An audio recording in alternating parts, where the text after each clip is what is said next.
Ja, wir sind wieder auf der Automechanika und jetzt zum großen Video mit zusammen Renny Doyle. Hi Renny. Hey, how you doing? Hi, I'm fine. Good to see you. So, wir haben ja schon mal ein bisschen erklärt zur Poliermaschine DB8E und die wollen wir euch jetzt noch mal im Detail zeigen. So, what first? We want to introduce Renny Doyle.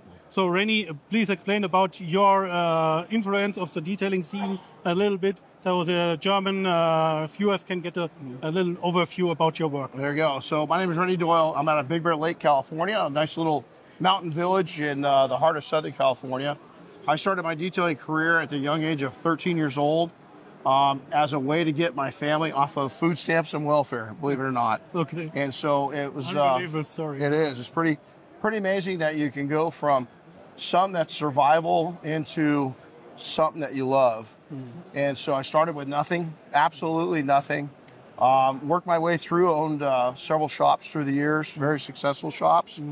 Started out mobile, so don't, those guys that are mobile, keep going at it, you know, and worked our way up some of our fame. We've done a lot of really cool things in the industry. One of them is working on the retired Air Force One planes. Is that it's almost impossible to touch those aircraft. I got a chance to work on the current Air Force Ones, but the retired ones are far more fun, far more challenging. Okay. And so I've developed a product line called Double Black with P&S, and have taken it in aligned with Dynabrade, and we've got a new tool. Ja, und jetzt fängt es an, dass es schon interessant wird. Also kurz, Renny hat kurz erklärt, wie er zum Detailing gekommen ist. Wir blenden euch das Ganze ein, beziehungsweise schreiben es unten in die Beschreibung. Das ist einfacher, als jetzt alles zu übersetzen. Und dann kam irgendwann, als er schon lange im Business war, die Firma Dynabrade zu ihm, hat gesagt, wir könnten vielleicht ein Tool zusammen entwickeln. Und ja, dann hat er 2 Jahre daran entwickelt. So, please explain a little bit about the developing process of the Dynabrade DB8. You bet. So, you know, I'm an old detailer that started out on rotary, and so most of my time has been on rotary. But I started working with gear-driven tools about 15 years ago, and I thought they were really promising. Nothing new had been developed in quite some time, and so we started out on the design on our own, and then we're introduced to Dynabrade. I've used Dynabrade tools in the past in sanding and so forth, and so it took 2 years. This is a brand new tool designed from tip to tail, inwards and everything else. So it is gear-driven. But we tell you it's as smooth as a free flow or a free spin DA. Our kind of our saying to it is that it will cut like a rotary, but it will finish like a DA. Ja, also er hat jetzt kurz die Maschine erklärt, dass wir sie komplett entwickelt haben, dass das Ganze 2 Jahre gedauert hat. Und das Interessante an der Maschine ist jetzt für uns gewesen, wir sind dann damals informiert worden von Dynabrade, okay, wir haben so eine Maschine, wollt ihr euch die mal angucken? Und I said, oh God, not a forced DA. Yeah. I hate these machines. And everybody else we are working together with also hates forced gear-driven or forced DA machines or forced rotation machines. Also Zwangsextender war nicht so unser Ding. Aber dann kam Jörg from Dynabrade zu uns und hat uns, he showed us the machine first. And my first impression was, what's that? It's a DA. It feels like a DA. It feels like a DA. Also fühlt sich an wie ein freilaufender Extender, sogar wie ein freilaufender Extender with a very low throw, so something around 8 mm or something. Also 8 mm, so fühlt es sich eigentlich an. Aber wenn ihr damit arbeitet, werdet ihr sehen, ihr habt also enorme Power. Das heißt, ihr habt eine sehr, sehr hohe Power mit dieser DB8 Maschine. So, that's the theory. Now we go to Let's show you. Yeah, now we go to the panel and you will show the machine. Sounds good. Ja. Also jeder, das muss ich jetzt nochmal dazu sagen, jeder, der die Maschine jetzt in der Hand hat und damit mal 2, 3 Bahnen gefahren hat, merkt eigentlich, er hat Power ohne Ende und trotzdem einen sehr, sehr ansprechenden Komfort. Und das macht die Maschine so besonders. So, it's not very high machine. It feels very, very easy and it's not very... the weight is also very low. Absolutely. Well, you know, we designed it to be real low profile, not very high. And the other thing we did is instead of calling it a forced action, or we called it a GDA, gear-driven DA. And the reason why is it's really not like any forced action out there. It's closer to a DA, but it truly is powerful. Und ein weiterer Vorteil von der Maschine, it's spinning to the right. It is. Das ist eigentlich die wichtigste Eigenschaft von der Maschine, neben der geringen Bauhöhe, dass sie nach rechts geht und somit auch problemlos funktioniert with microfiber pads. Because if you use the microfiber pads with a free spinning DA, yes. and after that with a forced rotation DA, spinning to the left, you get...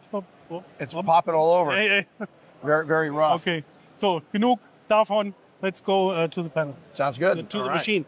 What's the kind of car do we have here? Oh, so you ready for that? No. So this is a 66 AC Cobra replica, but it's pretty unique because it's an aluminum body. So instead of most of the kits aftermarkets, we're all fiberglass, and so this is really cool because it is an aluminum body. So pretty rare, especially here in Europe. Okay, very nice, very nice. So let's fix some scratches. And it's got plenty of scratches to fix. Im Panel hier vorne, damit ihr das auch entsprechend gut sehen könnt. Und Renny nimmt die Heavy Cut Politur und wir sind unterwegs auf einem Mikrofaser Microwool-Pad.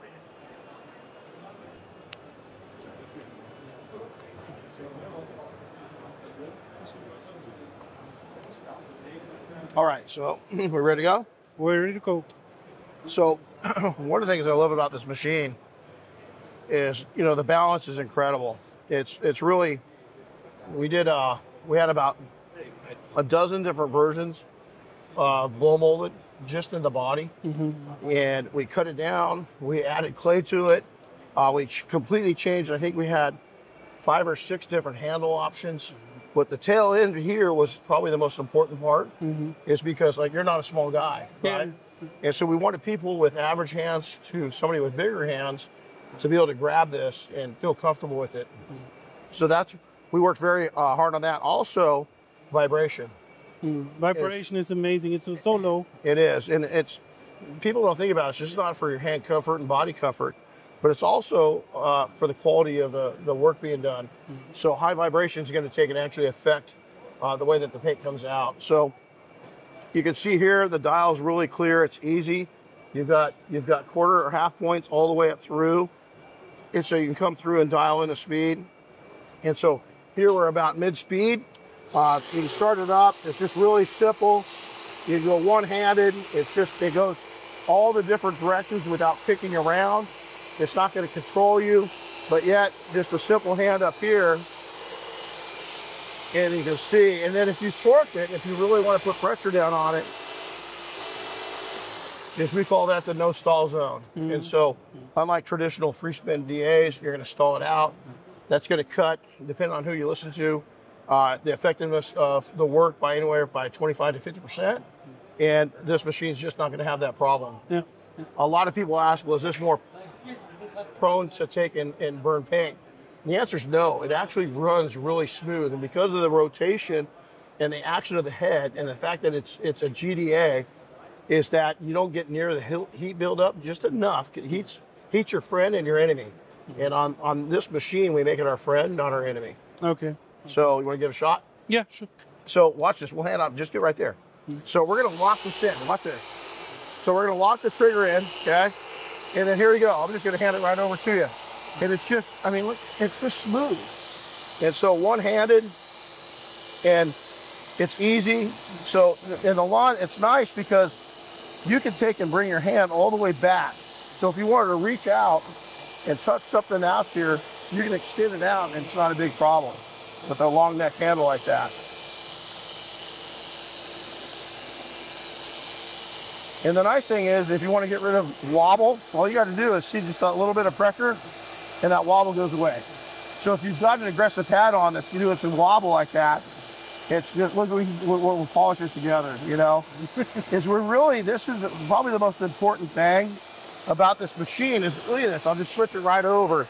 And then we go all the way up. So that's all the way seat 6. And again, you're not going to take and stall it out. It is not going to stall. And so, and if you touch it, even after going over that, it's completely cool. And so the technology with the churn, with the 6.8 throw, which is, have you heard how we came across the 6.8? No. So we were in New York. We had the engineer team lined up. Okay. They set up about 10 polishers, all different throws. They blind tested us first. And we kept coming to this one tool. That's the best, that's the best. Well, you know, engineers, they started, you know, yakking, right? And so we narrowed it down to 3 or 4 machines. And this one, I got it, and I made a mark on the tool. And it kept getting that one tool kept having the best cut results, but would finish down the best too.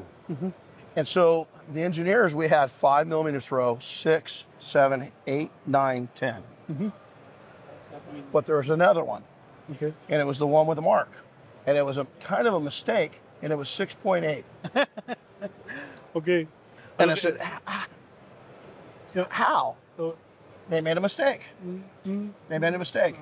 And so that's what worked the best. Okay, let's transfer to German. So, Renny hat mir kurz erklärt, wie er darauf gekommen ist, dass er auf 6,8 mm Hub gekommen ist. Das war eigentlich ein Fehler oder ein Irrtum, hat es dann danach ausgemessen und ihr habt es halt in den Tests als beste Maschine herausgestellt. 6,8. 6,8. What is it? Learn German? 6,8. 6,8. 6,8. Yeah. Something like that. I'll get better again. I used to speak a little better German. Yeah. Okay, so let's finish that. Okay. It's the same machine. And so now what you do is, again, is you come over, you know, I like a wool pad for cutting. I really like a wool, kind of a traditional wool. That on a lot of machines, even a rotary can stress it out a little bit, and this just isn't affected by it. But then you can go all the way over, and we'll just move up so we don't have to clean up. But you can go all the way up, and now take and mellow it out. The other thing we're working on is that we've got a new little tool that slides right on there. Slide this down, and it automatically centers the pad. So we'll have that out here in just a short time. Okay. And so tomorrow. What's that? Tomorrow. Yeah, just for you. Just for you. But you can easily now, I'm going to go up. We correct at speed 5 or 6, sensitive paints maybe 4. So now we'll take it down to 2.5 or 3. And now here's a machine that did heavy cutting, like a rotor, at rotary level. And a lot of people, especially here in Europe, they'll challenge that, oh man, you can't do the body shop, the sanding. This can't take it out. And I challenge you right now, it can. Not only can it take it out, but many times it can take it out faster than a rotary. Yeah. Now, if you're operating a body shop or you're doing aftermarket, right? Why is this so important? Is because your turnover with people is you're going to be able to train somebody on this machine in hours, not months or years. And so this machine is really, it's like taking a Tesla and or airplane and putting it on autopilot. It just is going to be a lot easier learning factor. Okay. Also was jetzt auch nochmal dargestellt hat, dass mit dieser Maschine man halt viel schneller das Polieren lernt, weil man halt von Heavy Cut eigentlich wie bei einer Rotationspoliermaschine bis zum Finish alles mit einer Maschine durchführen kann.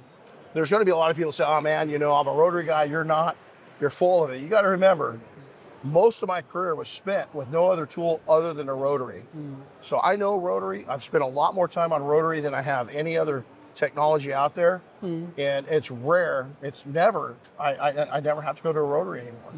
It is a gear-driven technology, if it's done right, is going to do the job. So, okay, so you ready to polish? Yeah. Okay.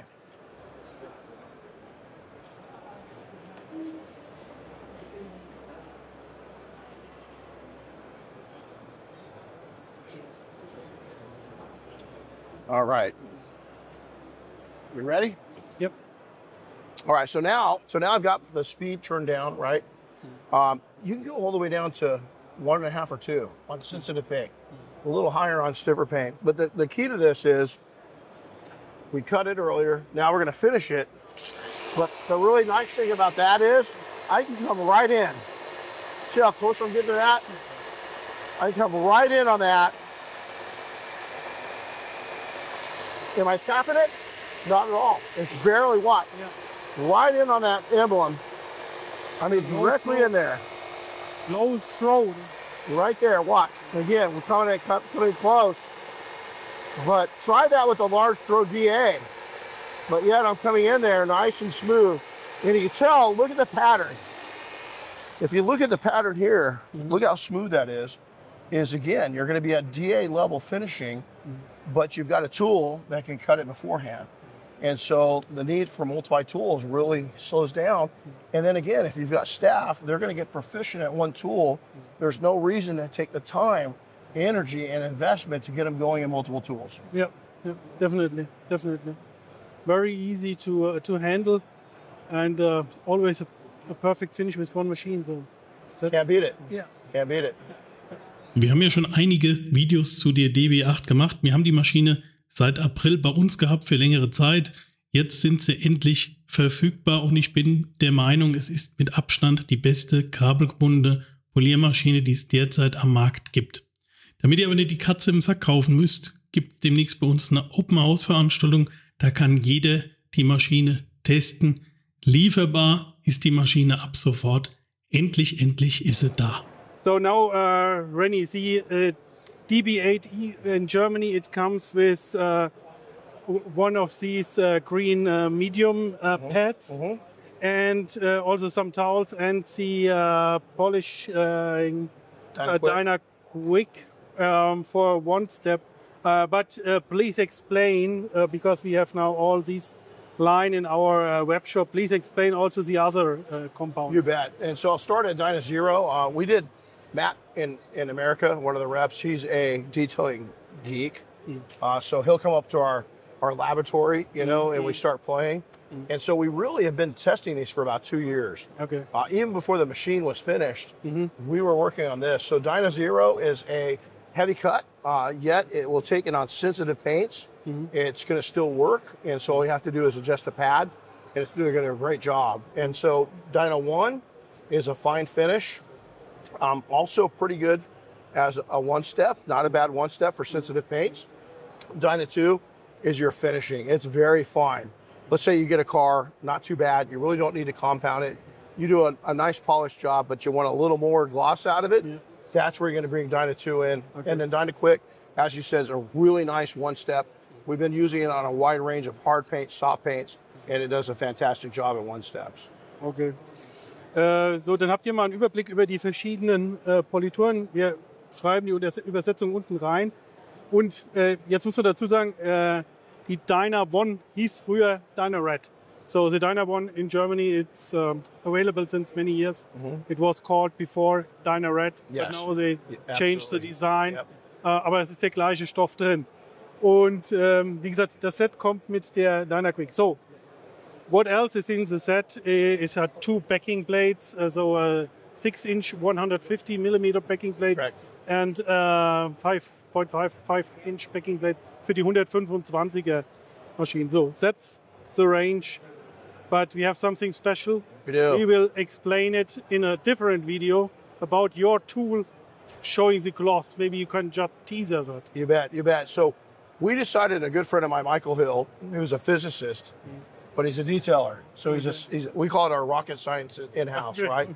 Him and a vision specialist, an eye doctor, and literally a vision scientist, and then another scientist got together and they created a vision board for detailers that is, once you get used to using it, you'll never not use it again. And we put a little gift inside the box, and each one of these tools comes with one. Okay. So, das erklären wir in einem separaten Video. So, für das Video sind wir jetzt fertig. Thank you, Renny, very much. Good seeing you. Good seeing you. Thanks, guys. Bye-bye. And subscribe to Chemical Shark. And if you want to learn detailing in the United States, go to Big Beer. Yes. Geht zu auf seine Homepage, verlinken wir euch auch unten. Da könnt ihr Kurse buchen, Detailing Success. DetailingSuccess.com, and look us up. Detail Mafia is part of our group, and we'd love to have you over to America. Bye-bye. Ciao. Tschüss.